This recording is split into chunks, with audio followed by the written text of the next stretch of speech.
학개서 2장 23절 말씀 찾으신 분들 자리에 다 일어나셔서 우리 한 절 말씀이니까요 큰 목소리로 함께 이 말씀 읽도록 하겠습니다. 시작. 나 만군의 주의 말이다. 스알디엘의 아들 나의 종 스룹바벨아, 그날이 오면 내가 너를 높이 세우겠다. 나 주의 말이다. 너를 이미 뽑아 세웠으니 내가 너를 내 옥새로 삼겠다. 나 만군의 주의 말이다. 아멘. 자리에 앉으시고요. 여러분 행복하십니까? 여러분 인생을 사시면서 정말 내 인생이 충만하다 여러분은 느끼며 살아가십니까? 하루하루의 삶이 참으로 기쁘다, 참으로 즐겁다 여러분 마음으로 혹은 여러분의 입술로 고백하면서 살아가십니까? 만약 그러하다면 그 사람은 정말 행복한 사람, 정말 충만한 사람일 거예요. 하지만 무슨 이유에서인지 솔직하게 이야기하자면 여기에 앉아있는 상당수의 우리는 이 질문에 그렇다라고 답하기가 그렇게 쉽지만은 않을 겁니다. 그렇다면 도대체 왜 우리는 행복하지 못한 것일까? 이렇게 부유하고 이렇게 풍요롭고 역사상 이 시대만큼 평화로웠던 시기가 없었는데 이렇게 좋은 시기에 살고 있음에도 불구하고 왜 우리는 충만하지 못한 것일까? 오늘은 학개서 2장 말씀을 함께 공부하면서 그 근원적 이유, 우리 마음 가운데 모두가 생각하고 있는 행복과 충만함을 우리가 소유하지 못하는 그 근원적인 이유를 함께 공부해 보려고 합니다. 2장 1절부터 돌아가셔서 1절에서부터 3절까지 저와 함께 한 목소리로 읽어보도록 하겠습니다. 시작.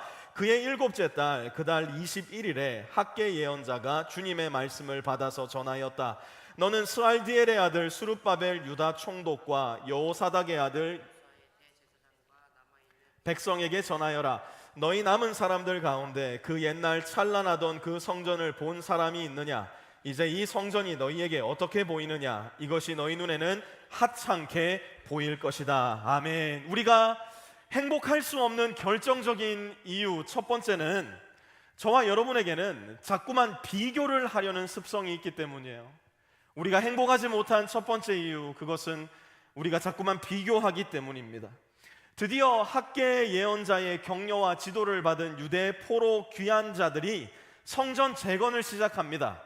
황폐해져 있었던 옛 성전 곳곳을 정리하고 청소하고 성전을 재건할 기초도 마침내 놓았습니다. 그런데 문제는 뭐였어요? 그 모습이 너무 초라해 보였다는 겁니다. 그 성전의 기초를 보니까 그 크기가 너무나 협소해 보였다는 거예요. 무엇에 비해서요? 이전에 이미 건설되었던, 하지만 이제는 무너져 내린 솔로몬 성전에 비해서, 자기들이 70년간 포로로 잡혀가 있었던 바벨론에 지어졌던 그 수많은 신전들에 비해 보니까 지금 자기들이 기초를 놓은 하나님의 성전이 너무 초라해 보였던 거예요. 그러니 이제 하나님께 예배를 드리고 예배를 드림으로 말미암아 하나님과의 관계가 회복될 수 있는 기회를 잡았음에도 불구하고 그들의 마음이 행복하지가 않은 거예요. 그들의 마음에 충만함이 없는 거예요. 가장 근원적인 문제, 곧 하나님을 뵙지 못하던 그 문제를 풀기는 풀었는데, 그래서 자기 인생의 목적과 이유를 찾기는 찾았는데, 옆에를 보니까, 너를 보니까, 왕년의 내 모습을 생각해 보니까 내 삶은 문득 너무나 초라하고 구차하고 창피스러워져 버리고 만 거예요. 여러분, 비교는 우리 인생을 불행하게 만듭니다. 비교는 우리 인생을 우울하게 만듭니다. 비교는 우리를 언제나 있는 그대로의 내 모습보다, 하나님이 보시는 내 모습보다 훨씬 더 작은 존재, 훨씬 더 초라한 존재, 더 부족한 존재로 우리를 축소하고 제한합니다. 여러분, 남편을 한번 생각해 보세요. 여러분 남편만 가만히 놓고 한번 봐보세요. 그러면요, 여러분 남편 정말 잘생겼습니다. 특별히 우리 교회에 있는 남편들 제가 봤을 때는 진짜 잘생겼어요. 내 남편만 보면요, 내 남편 너무 성실한 사람이고요, 너무 좋은 사람이에요. 그런데 정우성을 들여다보고 자꾸 송중기를 생각하면 내 남편 오징어 되는 겁니다. 자꾸 옆집, 뒷집, 앞집 남편들이랑 내 남편을 비교하면 내 남편도 세상 쓸데없는 사람이 되고 마는 거예요. 여러분, 특별히 아내 여러분들 그러지 마십시오. 우리 남편들이라고 뭐 할 말이 없겠습니까?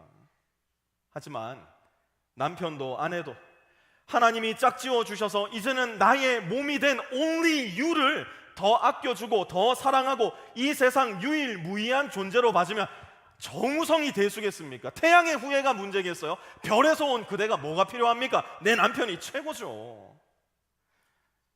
아무도 아멘을 안 하잖아요. 원래 우리 교회 생각 잘하고 아멘하라고 제가 자꾸 가르치니까 아멘 안 했다고 생각을 하고 넘어갈게요. 우리 아이들도 마찬가지예요. 오죽 비교를 당했으면, 특별히 한국 엄마 아빠들에게 오죽 비교를 당했으면 몇 년 전에 신종호가 생겼잖아요. 그 신종호가 뭐예요? 엄친아, 엄친딸. 아유, 너 좀 엄마 친구 저기 아들처럼만 해봐라. 아유, 저기 엄마 친구 딸은 그렇게 공부를 잘한다는데 너는 왜 그 모양. 우리 애들도요, 말을 안 해서 그렇지 밖에 나가면요, 우리 엄마 아빠보다 훨씬 더 좋은 엄마 아빠가 있다는 걸 안다 모른다? 알아요. 그런데도 유일무이한 나의 엄마니까, 유일무이한 우리 아빠니까 우리 아이들도 견디며 사는 겁니다. 우리 아이들도 참아주면서 사는 거예요. 우리 아이들도 우리가 받을 만한 자격이 없는 사랑을 우리에게 주면서 그렇게 살아가고 있는 겁니다. 그러니 자꾸 애들 비교하지 마십시오. 교회도 마찬가지예요. 이 세상 그 어떤 교회가 완벽한 교회가 있겠습니까? 내가 우리 교회에 있는 한 우리 교회는 절대로 완전할 수 없어요. 내가 완전한 인간이 아니기 때문이에요. 그저 우리는 교회의 부족함을 받아들이고 내 곁에 있는 신자들의 결핍을 인정하면서 한 지역 교회 안에서 그리스도를 머리로 모신 조금은 더 건강한 교회로 가꾸어 가는 것이 저와 여러분이 해야 할 일임을 기억하셔야 됩니다. 자꾸만 무엇을 더 요구하고 자꾸만 비교하고 저 교회는 안 그런데 이 교회는 우리보다 훨씬 더 큰데 이 교회는 더 많은 것을 우리에게 공급해 주는데 자꾸만 손가락질을 한다면 우리 교회 역시 너무나 초라한 존재로 전락해버리고 만다는 거 기억하셔야 됩니다. 4절에서 9절 말씀도 한번 제가 읽어보겠습니다. 4절에서 9절. 그러나 스룹바벨아 이제 힘을 내어라. 나 주의 말이다. 여호사닥의 아들 여호수아 대제사장아 힘을 내어라. 이 땅의 모든 백성아 힘을 내어라. 나 주의 말이다. 내가 너희와 함께 있으니 너희는 일을 계속하여라. 나 만군의 주의 말이다. 너희가 이집트에서 나올 때에 내가 너희와 맺은 바로 그 언약이 아직도 변함이 없고 나의 영이 너희 가운데 머물러 있으니 너희는 두려워하지 말아라. 나 만군의 주가 말한다. 머지않아서 내가 다시 하늘과 땅 바다와 무틀 뒤흔들어 놓겠다. 또 내가 모든 민족을 뒤흔들어 놓겠다. 그때에 모든 민족의 보화가 이리로 모일 것이다. 내가 이 성전을 보물로 가득 채우겠다. 나 만군의 주가 말한다. 은도 나의 것이요 금도 나의 것이다. 나 만군의 주의 말이다. 그 옛날 찬란한 그 성전보다는 지금 짓는 이 성전이 더욱 찬란하게 될 것이다. 나 만군의 주가 말한다. 내가 바로 이곳에 평화가 깃들게 하겠다. 나 만군의 주의 말이다. 아멘. 우리가 행복할 수 없는 이유 두 번째는 바로 불안 때문이에요. 불안. 여러분 왜 불안하세요? 여러분 언제 두려우세요? 무엇 때문에 걱정하십니까? 우리가 불안해하는 이유, 두려워하는 이유, 걱정하는 이유는 참 재밌고 놀랍게도 대부분이 일어나지 않을 일에 대한 불안과 염려와 걱정입니다.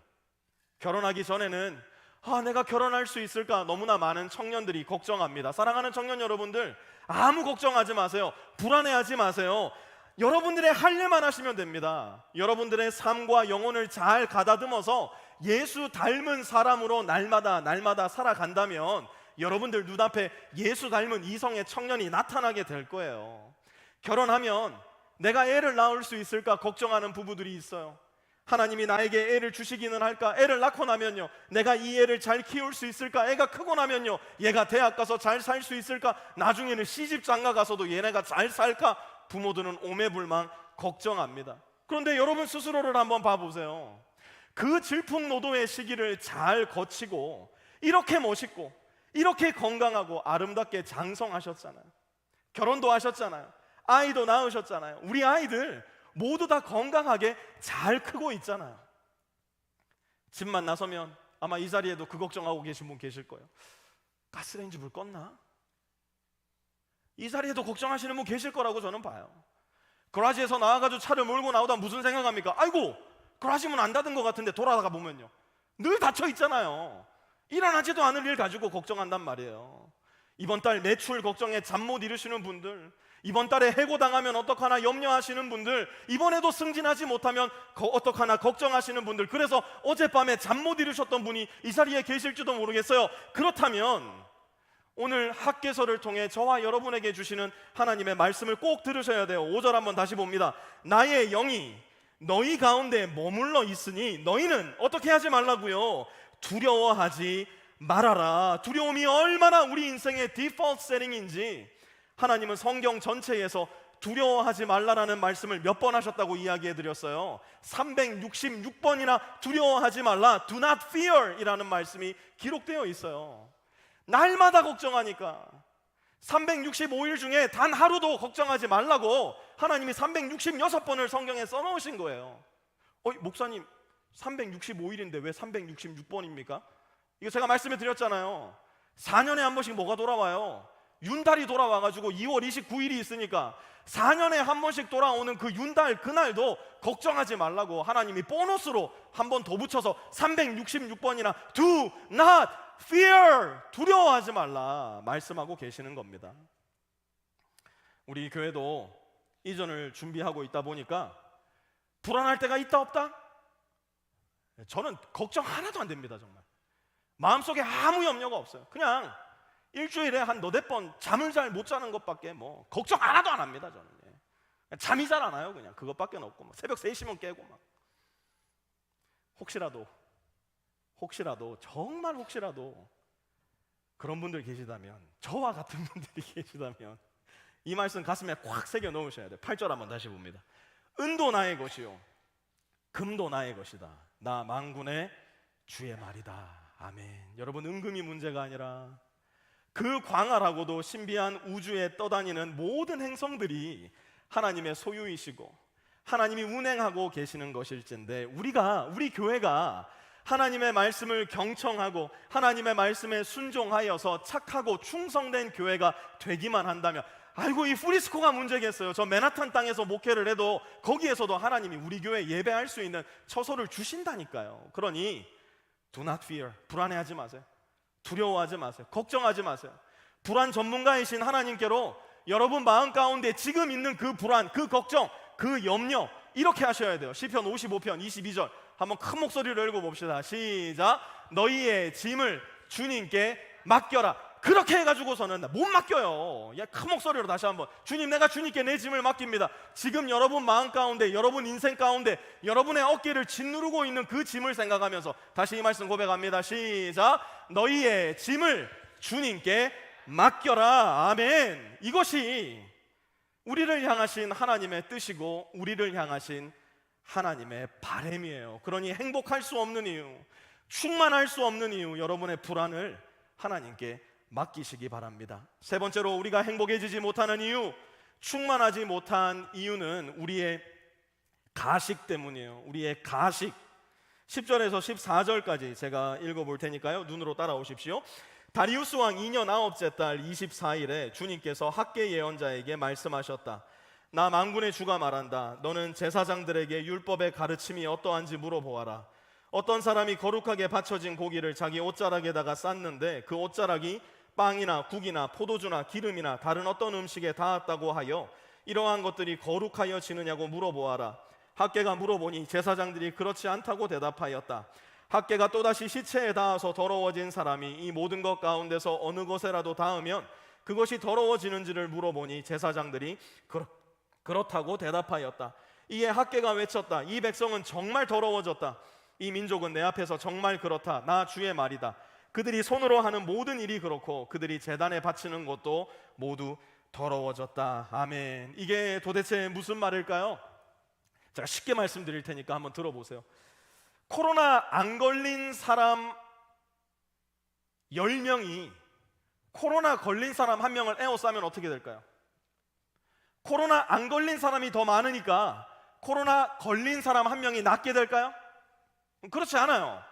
오히려 코로나 걸린 한 사람이 코로나에 안 걸린 사람 10명을 감염시킬 가능성이 훨씬 더 크다는 것을 우리는 알고 있습니다. 지금 그 이야기하고 있는 거예요. 거룩이 부정을 만났을 때 거룩 때문에 부정이 거룩해지는 것이 아니라 부정함 때문에 거룩이 오히려 부정하게 된다는 것을 하나님은 말씀하고 있는 거예요. 그 당시 성전은 하나님의 뜻과는 전혀 상관없이 성전 그 자체로 너무나 신성시되고 우상화되기까지 하여서 그저 내가 그 성전에 있다는 것만으로 내 부정이 거룩해진다, 많은 사람들이 착각을 했습니다. 특별히 종교 지도자들이었던 제사장들이 그랬어요. 우리는 항상 성전에 있으니까 나는 거룩해. 우리가 이 거룩한 곳에 있으니까 너희가 여기에 오기만 하면, 그래서 제사를 드리기만 하면 너희도 거룩해질 수 있을 거야. 종교적인 현상, 종교적인 행위가 그들의 몸과 마음을 완전히 지배하기 시작했어요. 여러분, 우리의 마음에 종교성이라는 것이 가득해지기 시작하면 무슨 일이 생기는 줄 아십니까? 내가 점점 더 가식적인 존재로 변해가기 시작해요. 실제로는 내가 그런 사람이 아니에요. 그런데 종교성이 지배하는 공간, 곧 성전이나 교회에 있으면 나를 포장하기 시작하는 거예요. 마치 나는 살면서 죄 한 번 지어본 적 없다는 듯이 경건하고 거룩한 표정과 제스처를 꾸며내기도 합니다. 다른 사람의 잘못과 죄를 정죄하고 비난하는 일에는 목에 핏대를 세우면서도 나의 죄와 나의 잘못에 대해서는 철저히 침묵하고 방관하며 나의 죄를 예쁘게 포장하기도 한다는 거예요. 이것이 종교성으로 가득한 사람들의 특징이에요. 불행하게도 우리의 종교성은 너는 속일 수 있을지 몰라도 하나님은 속일 수 없다는 거예요.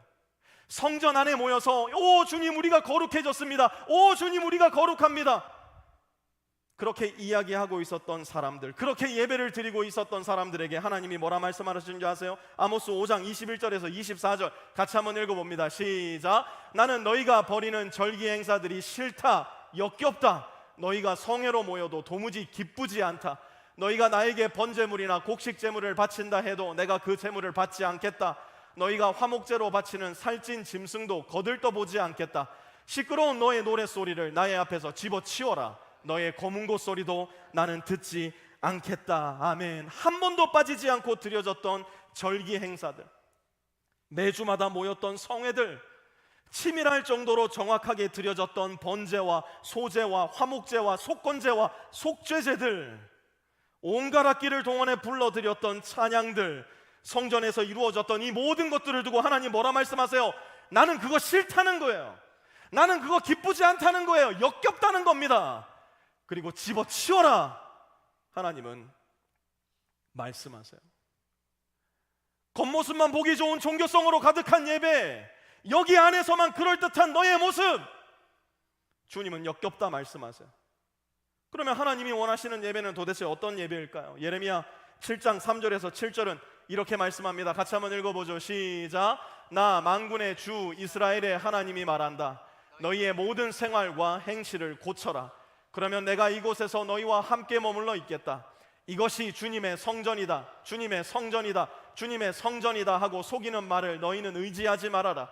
너희가 모든 생활과 행실을 참으로 바르게 고치고 참으로 이웃끼리 서로 정직하게 살면서 나그네와 고아와 과부를 억압하지 않고 이곳에서 죄 없는 사람을 살해하지 않고 다른 신들을 섬겨 스스로 재앙을 불러들이지 않으면 내가 너희 조상에게 영원 무궁하도록 준 이 땅, 바로 이곳에서 너희가 머물러 살도록 하겠다. 아멘. 성전 안과 성전 밖이 다른 가식적인 삶이 아니라 성전 밖에서도 성전 안에서와 같이 거룩하고 착한 행실, 곧 가난한 자들을 먹여 살려주고 고아와 과부들을 알뜰살뜰히 살피는 삶이 곧 하나님이 받으시는 삶이라는 거예요. 여기가 성전입니다, 여기가 성전입니다, 여기가 성전입니다. 거짓말하지 말고 너의 삶이, 너의 일상이 나를 주인으로 모신 성전이 되어야 한다, 하나님이 말씀하시는 겁니다.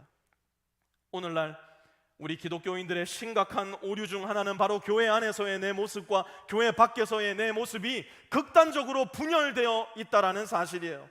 그 가식이 이제는 나 자신에게조차, 내 가족들에게조차 너무너무나 익숙해서 그 삶이 오히려 더 자연스러운 불행한 삶, 그러니 우리의 삶이 행복할 수가 없는 겁니다. 우리의 삶이 충만할 수가 없는 거예요. 왜요? 가식적인 교회 안과 교회 밖이 다른 내 모습이 너무나 여실하기 때문이에요. 네 번째로 내 삶이 행복할 수 없는 이유, 그것은 바로 욕심 때문입니다. 욕심 때문에 우리는 행복해질 수가 없어요. 15절에서 18절까지 한번 같이 읽어볼까요? 제가 읽겠습니다. 눈으로 따라오십시오. 그러나 이제 너희는 오늘에 이르기까지 최근에 일어난 일들을 돌이켜보아라. 주의 성전을 아직 짓지 않았을 때에 너희 형편이 어떠하였느냐? 20섬이 나는 밭에서는 겨우 10섬밖에 못 거두었고, 쉰동이가 나는 포도주 틀에서는 겨우 20동이밖에 얻지 못하였다. 내가 너희를 깐부기병과 녹병으로 쳤다. 너희 손으로 가꾼 모든 농작물을 우박으로 쳤다. 그런데도 너희 가운데서 나에게로 돌아온 사람은 아무도 없다. 나 주의 말이다. 너희는 부디 오늘 9째 달 24일로부터 주의 성전 기초를 놓던 날까지 지나온 날들을 마음속으로 곰곰이 돌이켜보아라. 아멘. 포로 후기 시대 유대인들의 삶은 하나님의 말씀에 기반한 나눔과 흘림과 섬김이 중심이 되는 삶이 아니라 욕망과 탐욕이 중심이 되는 삶으로 바뀌고 맙니다. 대제국 바벨론, 그것보다 더 큰 페르시아 왕국을 거쳐 살아가면서 그들의 경제와 철학 그리고 종교와 사상을 자연스럽게 그들의 마음에 받아들인 결과였어요.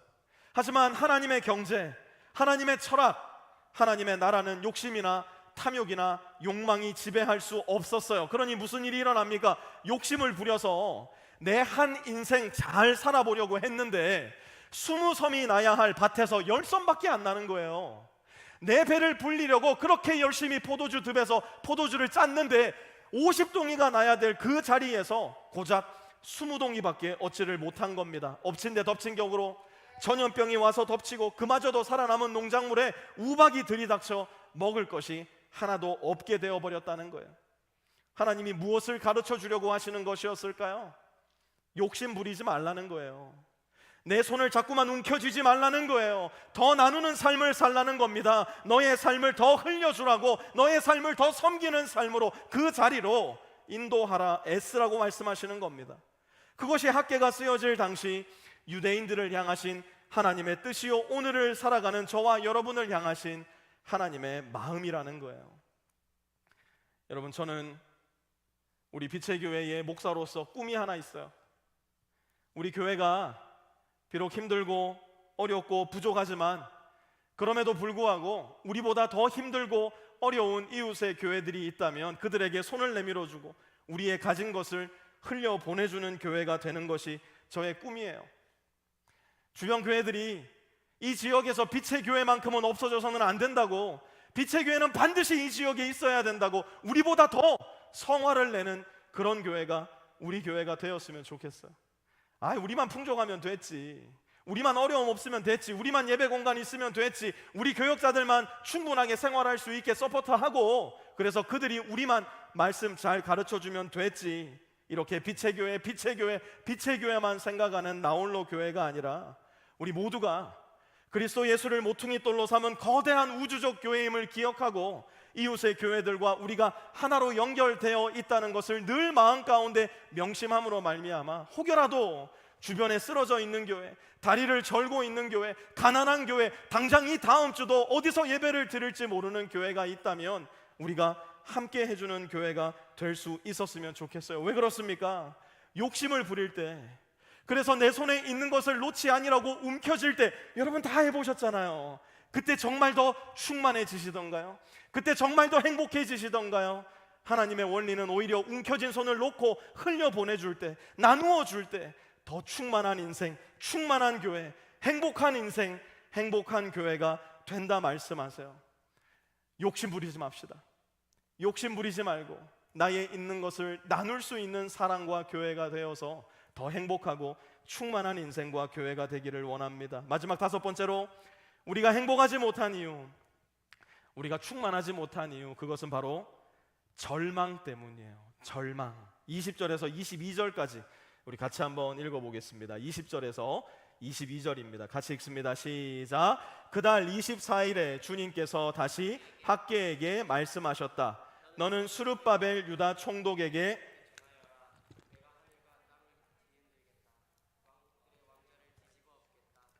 각 민족이 세운 왕국들의 권세를 병거들과 거기에 탄 자들을 내가 뒤집어 엎겠다. 말들과 말을 탄 자들은 저희끼리 칼부림하다가 쓰러질 것이다. 아멘. 여러분 잘 보십시오.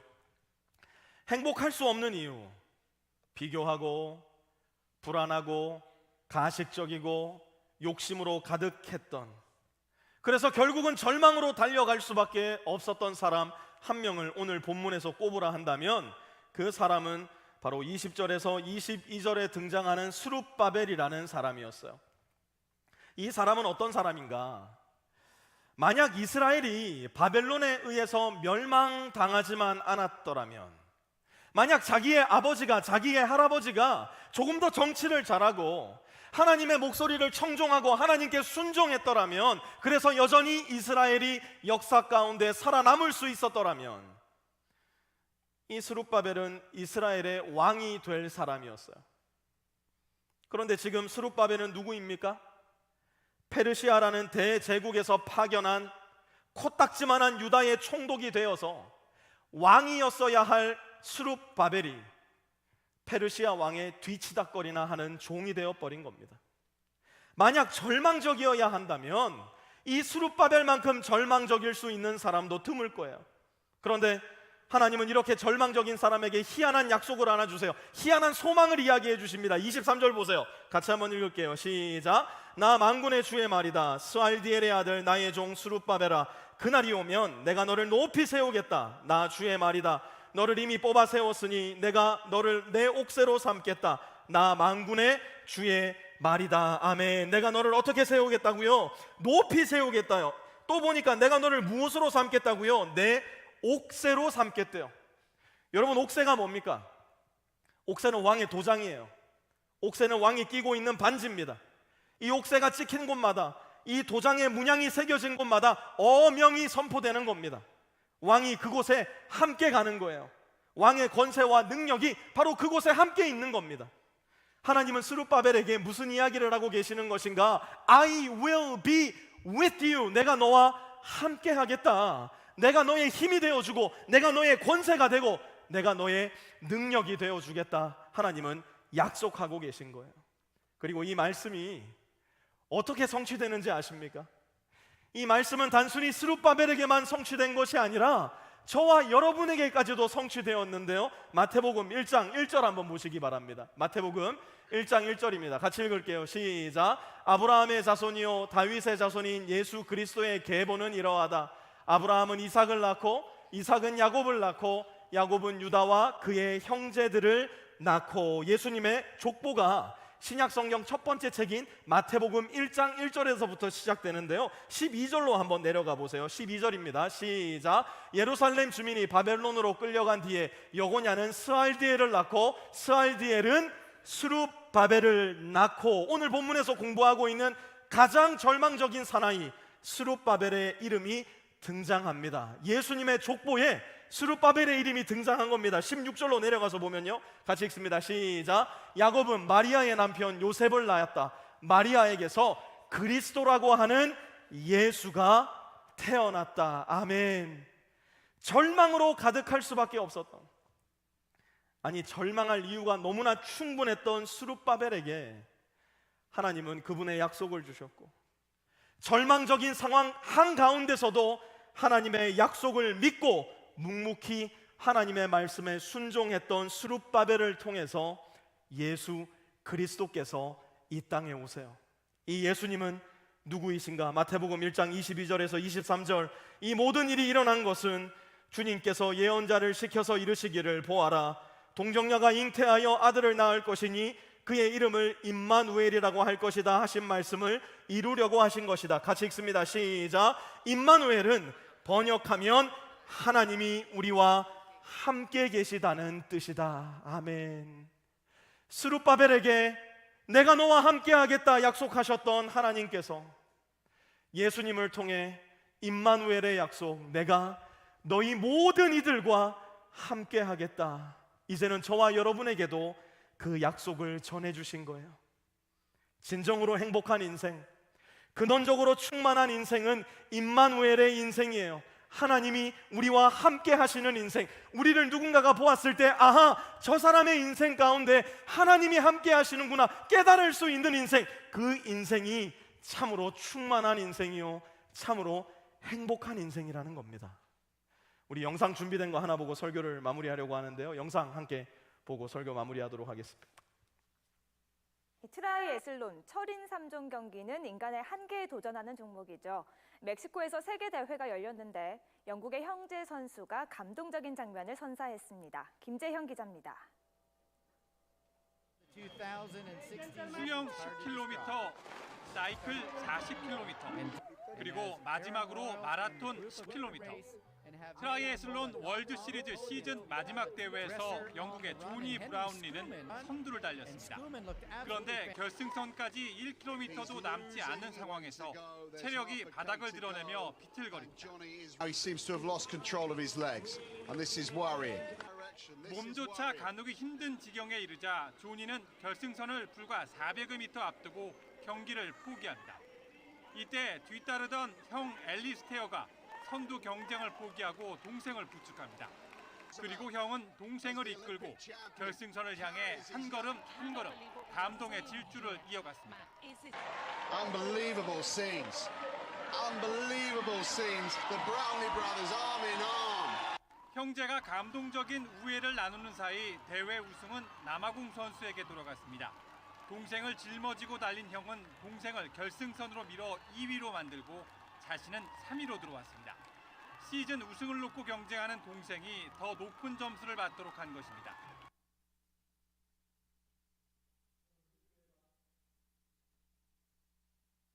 저는 우리 교회가 듣기에는 좀 그럴지 모르겠지만 삼류교회가 되었으면 좋겠어요. 그 어떤 교회보다 위대한 교회, 유명한 교회, 이름만 들으면 와 할 수 있는 1등 교회, 그런 건 아예 꿈조차 꾸지 않았으면 좋겠어요.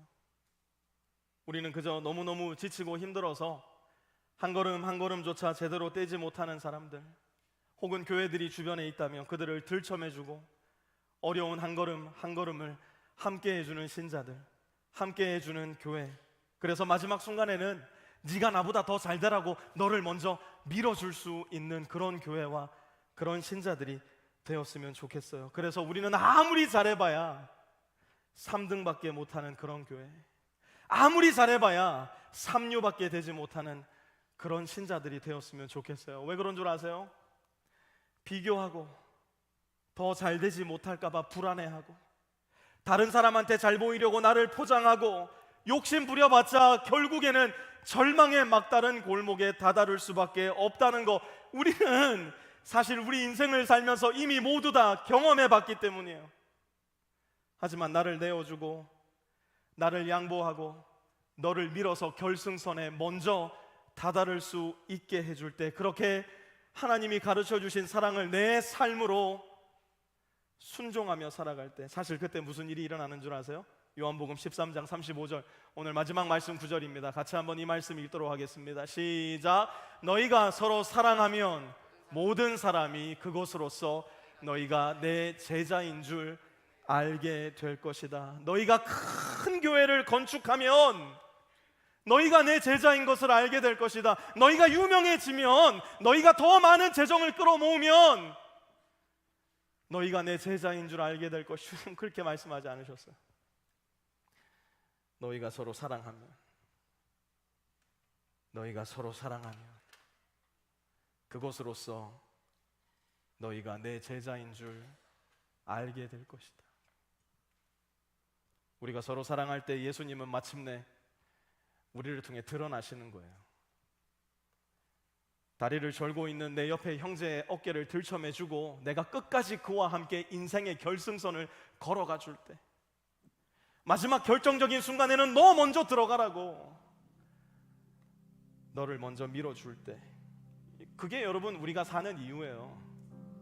그게 우리가 예수님을 믿은 이유고, 그것이 예수님이 우리에게 가르쳐 주신 예수님 닮은 삶의 목적이요 이유입니다.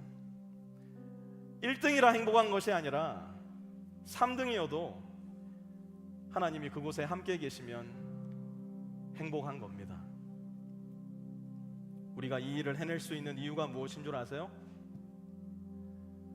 우리가 큰 의지를 가졌기 때문에, 우리가 노력할 수 있기 때문에, 우리 하면 되잖아요, just do it? 아니에요. 우리가 이 일을 할 수 있는 유일한 이유는 바로 예수님께서 우리에게 먼저 그 일을 해주셨기 때문이에요.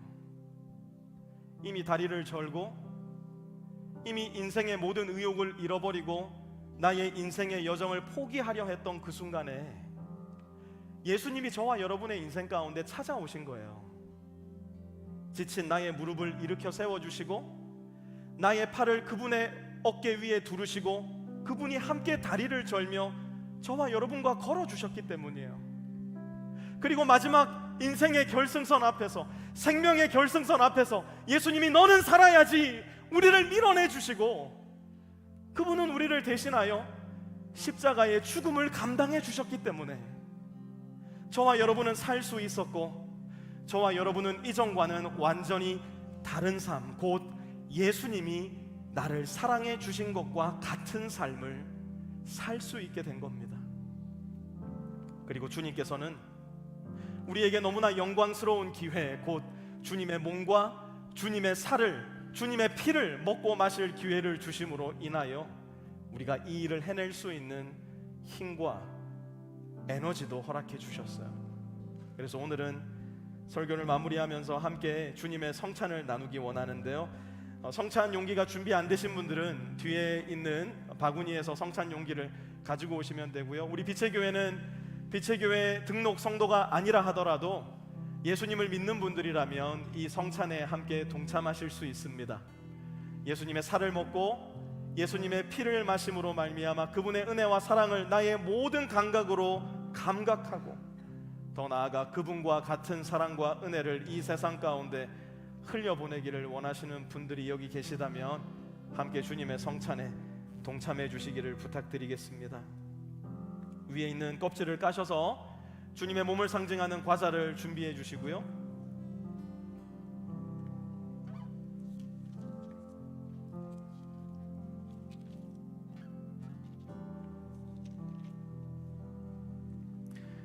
주님께서 잡히시던 날 밤, 주님께서는 떡을 드시고 그 떡을 찢으신 후에 이렇게 말씀하셨습니다. 이것은 너희를 위하여 찢기는 나의 몸이니 이것을 행할 때마다 나를 기억하여라. 주님의 말씀에 따라 이 작은 과자를 취하시면서 주님의 사랑과 은혜, 나를 위하여 끝까지 피 흘려 주신 그분의 사랑을 기억하기 원합니다. 주님의 말씀에 함께 순종하시겠습니다.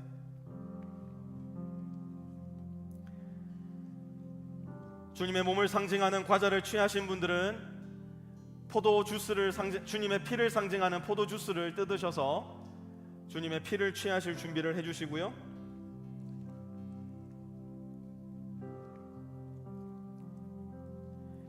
식후에 잔도 이와 같이 하시고서 말씀하셨습니다. 이 잔은 내 피로 세운 새 언약이다. 너희가 마실 때마다 이것을 행하여 나를 기억하여라. 우리 주님의 말씀에 순종하시면서 주님의 사랑과 은혜를 나의 모든 감각 가운데, 나의 인생에 간직하고 또 주님의 사랑과 은혜를 나의 이웃에게로 흘려보내겠습니다라는 마음을 가지고 주님의 말씀에 함께 순종하기 원합니다. 잔을 취하도록 하시겠습니다.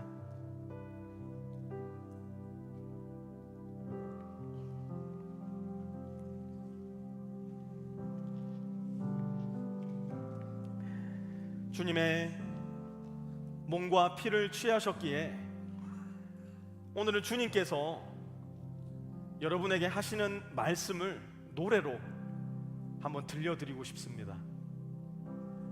주님께서 지금 이 자리에 앉아있는 저와 여러분에게 무슨 말씀을 하고 싶으신 것일까? 오늘 말씀을 통해서 주님은 우리에게 어떤 이야기를 하고 싶으신 것일까?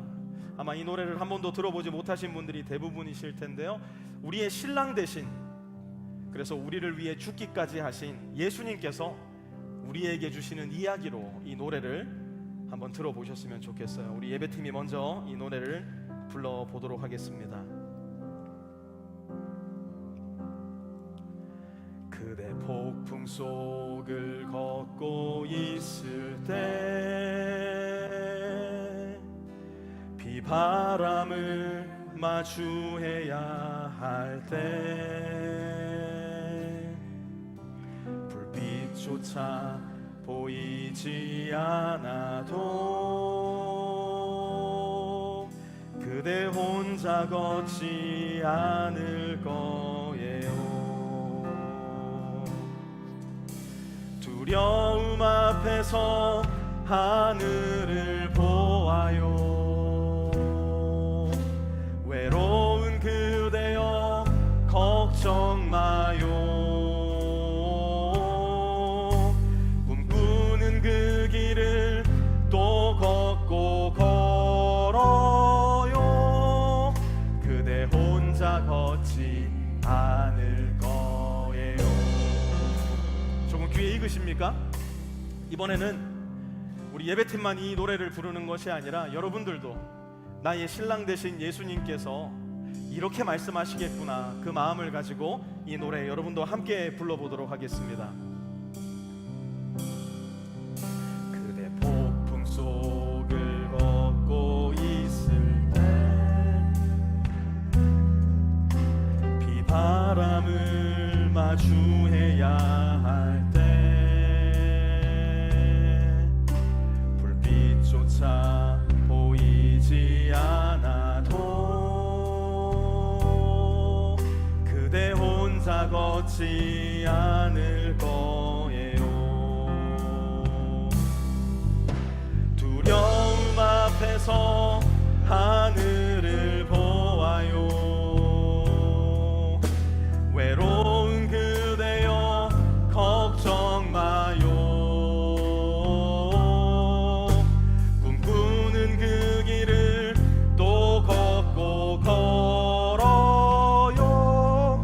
그대 혼자 걷지 않을 거예요. 두려움 앞에서 하늘을 보아요. 두려움 앞에서 하늘을 보아요. 외로운 그대여 걱정 마요. 꿈꾸는 그 길을 또 걷고 걸어요. 그대 혼자 걷지 않을 거예요. 이번에는 주님께서 우리에게 주시는 이야기로서 이 노래를 부르는 것이 아니라 주님의 살과 주님의 피를 먹고 마신 내가 주님의 살과 피가 필요한 또 다른 나의 이웃들에게 이 사랑과 은혜를 나누는 의미로서 이 노래를 불러봤으면 좋겠는데요. 특별히 옆에 내가 손을 잡을 수 있는 사람, 내 배우자가 앉아있다면, 또 동성애 그리스도인 형제 자매들이 앉아있다면 손을 잡을 수 있는 분들의 손을 한번 꼭 잡아주시고요. 특별히 오늘 아침에 부부싸움하고 오실 부부들 계시다면 꼭 손 잡으세요. 언제까지 싸우실라 그래요? 손을 잡고 내 남편에게, 내 아내에게, 내 엄마에게, 내 아빠에게, 혹은 나의 형제와 자매에게 예수님의 피와 살을 받아 예수님의 피와 살을 나눌 수 있는 힘과 능력이 생긴 내가 이 노래를 서로에게 한번 불렀으면 좋겠습니다. 그대의 폭풍 속을 걷고 있을 때, 그대 폭풍 속을 걷고 있을 때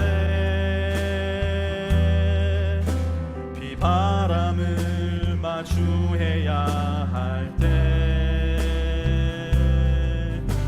불빛조차 보이지 않아도 그대 혼자 걷지 않을 거예요. 두려움 앞에서 하늘을 보아요. 외로운 그대여 걱정 마요. 꿈꾸는 그 길을 또 걷고 걸어요. 그대 혼자 걷지. 우리 자리에 다 일어나셔서 다시 한번 그대가 폭풍 속을 걷고 있을 때, 그대 폭풍 속을 걷고 있을 때 비바람을 마주해야 할 때, 지금 이런 분들 계실 거예요. 한치 앞에 불빛도 보이지 않을 때 여러분 서로에게 노래해 주세요. 그대 혼자 걷지 않을 거예요. 않을 거예요. 두려움 앞에서 하늘을 보아요. 외로운 그대여 걱정 마요. 꿈꾸는 그 길을 또 걷고 걸어요. 그대 혼자 걷지. 다시 한번 큰 목소리로 이야기해 줍시다. 두려움 앞에서 우리 주님을 함께 봅시다. 두려움 앞에서 하늘을 보아요. 외로운 그대여 걱정 마요. 꿈꾸는 그 길을 또 걷고 걸어요. 그대 혼자 걷지 않을 거예요. 그대 혼자 걷지 않을 거예요. 혼자 걷지 않을 거. 한 번 더 그대 혼자 걷지 않게 할게요. 그대 혼자 걷지 않을 거예요. 우리 시간 잡은 손 꼭 부여잡고 함께 기도했으면 좋겠는데요. 하나님, 다른 인생을 꿈꾸는 것이 아니라 그저 함께 가는 인생. 나 혼자 잘나고 나 혼자 잘 나가고 나 혼자 모든 것을 소유한 듯한, 하지만 나중에 가서 보니까 50동이가 20덩이가 돼 있고 12삭이 고작 한 이삭으로 되어 있는 절망적인 인간이 되는 것이 아니라 나누고 잡아주고 섬겨주고 밀어주고 당겨주고 네가 먼저 들어가라, 네가 먼저 잘 되라. 우리 예수님 닮은 인생을 살아감으로 말미암아 어라? 나 행복 찾지 않았는데, 나 그냥 주님 쫓아가고 있었는데 행복은 우리를 쫓아오는 인생. 내가 언제 이렇게 충만해져 있었지? 그저 주님을 쫓다 보니, 그저 주님 말씀에 순종하다 보니 너무나 충만해져 있는 교회, 그런 신자들 주님 우리가 되게 하여 주십시오. 나의 손을 맞잡은 나의 남편, 나의 아내, 나의 형제, 나의 자매를 위해서 내 삶을 낭비할 수 있는 인생이 되게 하여 주시고, 우리 교회가 소모되어지고 소비되어지는, 그래서 다른 교회를 일으키고 다른 형제와 자매들의 삶을 주님 닮은 인생으로 이끌 수 있는 아름다운 교회 되게 하여 주시옵소서. 우리 손잡은 사람들을 위해서, 또 우리 교회를 위해서, 이웃의 형제와 자매들과 이웃의 교회들을 위해서 이 시간 잠시 기도하는 시간 갖도록 하겠습니다. 함께 기도합니다. 하나님, 주님 닮은 신자들, 주님 닮은 교회가 우리 빛의 교회, 그리고 우리 빛의 교회의 신자들 다 되게 하여 주십시오. 하나님, 주변에 울고 있는, 쓰러져 있는, 다리를 절고 있는, 넘어져 있는, 그래서 인생의 경주를 포기하려고 하는 우리의 이웃들이 있다면 하나님, 그들을 그대로 내버려 둔 채 걷지 않게 하여 주십시오. 그들을 위하여 기꺼이 나의 무릎을 굽히게 하여 주시고, 그들을 어깨 위에 들쳐매고 함께 걸어갈 수 있는 하나님의 자녀들, 우리 주 예수 그리스도의 제자들, 예수님을 머리로 모신 우리 빛의 교회 되는 아름다운 교회 될 수 있도록 주님 도와주시고 역사하여 주시옵소서. 하나님, 그 누구도 우리 교회에 홀로 인생길을 걷는다 고민하는 사람 없도록 도와주시고, 내 인생길 힘들고 어려운 거 너무너무나 잘 알지만 나의 형제가 있기에, 나의 자매가 있기에 나를 무조건적으로 사랑해주고 기다려주고 끝까지 안아주고 품어주는 나의 남편과 나의 아내가 있기에, 예 주님, 그들을 통하여 나는 주님을 봅니다. 그들이 있어 비로소 우리가 교회임을 깨닫습니다. 고백할 수 있는 우리 모든 빛의 성도들 또한 우리 빛의 교회 될 수 있도록 주님 역사하여 주시옵소서.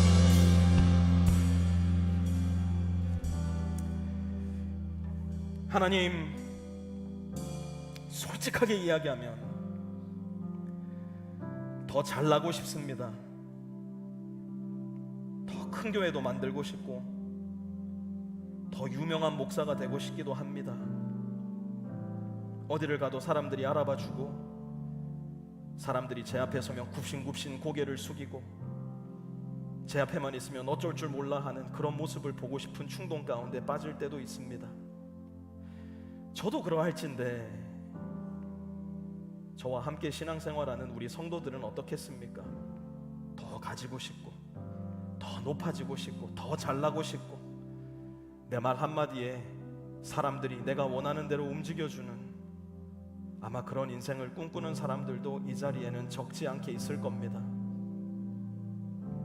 하지만 하나님, 그것은 결국 우리를 행복과 충만으로 이끄는 것이 아니라 결국에는 절망, 결국에는 주님과도 끊어지고 함께 손을 맞잡은 형제 자매들에게서도 다 끊어져 지옥 같은 인생의 결말에 도달할 수밖에 없을 터인데, 하나님, 그 허황된 꿈을 버려버리게 하여 주시고, 다리를 절고 있는 나의 형제, 더 이상 걷지 못해 엎드려 있는 나의 자매, 홀로 울고 있는 나의 아내, 너무나 큰 고통 속에 한 치 앞도 볼 수 없는 내 남편의 손을 내가 잡아주고 그와 함께, 그들과 함께 걸어감으로 말미암아 결국에는 우리를 통해 주님이 발견되는 인생, 이 사랑 속에 주님이 계셨구나 깨달을 수 있는 인생. 그래서 주님 너무 행복합니다. 주님, 내 인생이 너무 충만합니다. 감히 주님 앞에 그 고백할 수 있는 우리 교회 될 수 있도록 하나님께서 우리와 함께하여 주시옵소서. 이제는 우리 주 예수 그리스도의 은혜와 하나님 아버지의 무한하신 사랑하심과 성령님의 내주 교통하심이 오늘 이 자리에 머리 숙여 예배하는 우리 모든 성도들 머리 위에와 그들의 가정 위에, 직장 위에, 기업 위에, 모든 관계들 위에도 이제로부터 영원토록 함께하옵시기를 간절히 축원하옵나이다. 아멘. 주님,